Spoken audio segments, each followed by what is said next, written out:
za výrazné brindání vylučuju. No. Za výrazné brindání je diskvalifikace.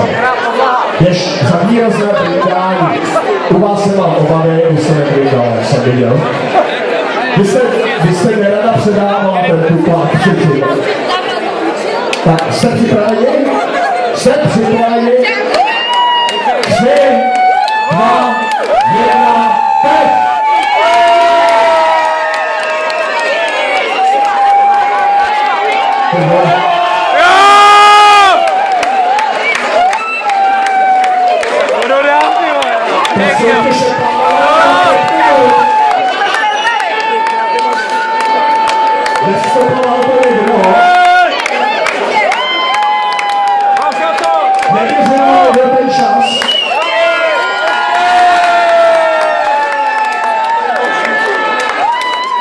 Počkej, cenu ne, cenu musíš dostat.